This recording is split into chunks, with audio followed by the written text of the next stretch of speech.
What's up, everybody? It's Friday, November 2nd, 2012, so let's talk PlayStation.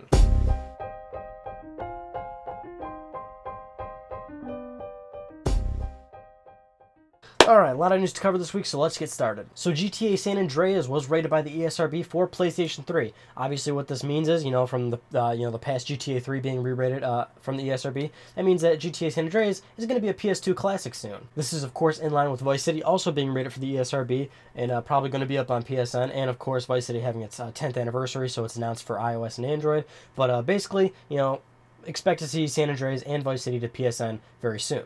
Of course, this is a point of interest for me because I'm a huge Grand Theft Auto fan, but more importantly, why won't they HD remaster these games and give them trophies? Oh my god, it's a no-brainer. It's like Rockstar doesn't want my hard-earned money. But staying on topic with Grand Theft Auto 5, loads of new news for the game. It's coming out in spring 2013. That's a release window that Rockstar announced just recently. Among all that, there's a bunch of new art that came out for the game. I specifically really love this picture that they released. I love how Grand Theft Auto does sort of the drawn-out art style for the game, even though it's a video game. And I love how they perfectly captured the essence of what Grand Theft Auto 5 is about in this picture.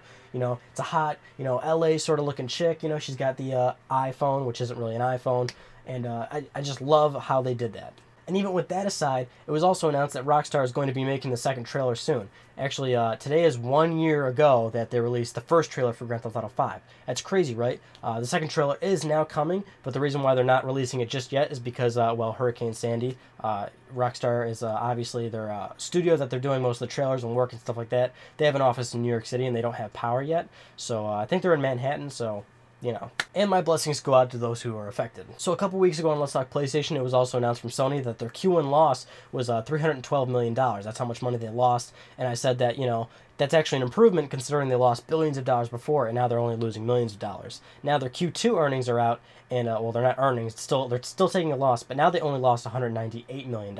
But it's just showing that they really are getting that number down and down. And even though they lost over $100 million, they're starting to get back into, sort of the green zone. They're still taking losses, but they're lowering how much money they're losing. But that's also due to a lot of people losing their jobs at Sony. Sony is making a lot of cutbacks. But with this news also came out that the PlayStation division is actually down in profits. So the PlayStation division actually went down a little bit. Console sales are down, but actually software sales are up.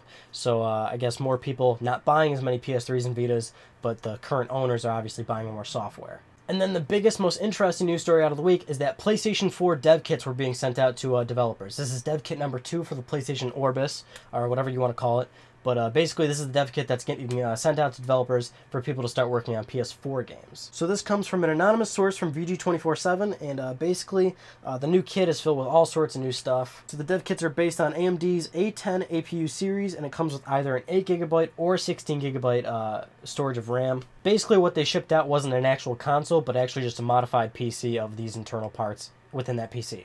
Basically, the goal of all that machinery is to run 1080p games at 60 frames per second and full 3D. In terms of the outputs that this modified PC has, it's just the regular outputs that the PS3 has. There's really no difference. You got an HDMI out, the regular composite out probably is there, the Ethernet port's definitely out there, and Wi-Fi connectivity, of course. What's interesting about all this is the user interface, which is reportedly revamped. The PS3, obviously, right now, or its user interface is, the XMB, cross media bar.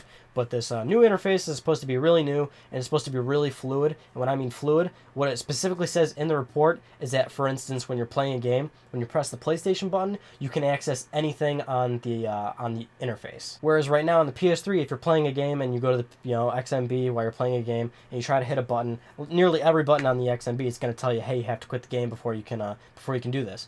That's not the case with what's supposed to be this PS4, dev kit. So you hit the PlayStation button, you can do anything on the thing. In fact, one of the demos they showed was that you're playing a game, you go to the PlayStation Store while you're playing the game, you can download the new DLC while you're playing the game, and then start using the DLC. You never have to leave the game. That sounds pretty cool. Things we don't know about the dev kit just yet is the controller, if it's still going to be a DualShock, if it's going to be revamped. We don't know anything about that yet. And we also don't know if the HDD is a regular hard disk drive or if it's going to be an SSD, a solid state drive. I'm not so sure about solid state drive because that's obviously going to make it a lot more expensive. Solid state's still really, really expensive. Although if they use SSD, that means you could probably get much more better performance out of it. But again, Who knows? But another great thing about this report is that Sony apparently learned their mistakes from the PS3, and they specifically say in the report from this anonymous source that Sony wants to make the PS4 affordable. They don't want it to be like the PS3, and they want it to be affordable, but not only affordable, they still want it to be powerful, so they're probably looking for a middle ground, but basically they don't want to make that same mistake again. And that is fantastic news, because that's one of the reasons why the PS3 was off to such a rocky start, because of the terrible launch the PlayStation 3 had. And on a very, very final note, the report also mentioned that Sony, in the meetings where they were talking to developers and stuff like that, they never called it PlayStation 4. They never said PlayStation 4. They continuously called the dev kit Orbis. But that's probably because they want to keep it on the download, because they're 3 numbers in. If they don't call this thing PlayStation 4, you know, they're like screwing themselves, basically. They could get away with it with PSP because the PSP was the first system, so that way the next system could have been called something completely different like PS Vita. But with PS3, like, we're 3 systems deep. They have to call it PlayStation 4. Okay, I think I said everything I wanted to say. But more importantly, let's talk. What do you think about all the information that came out about GTA 5? What do you think about it? San Andreas, Vice City, do you want those to be remastered in HD with trophies like I clearly do? And more importantly, PS4, what do you think about the new information we have about it? I'll be talking to you guys about all that stuff in the comments below, but for now, I'm Ryan Badecki. Thank you for talking with me, and I'll see you next Friday.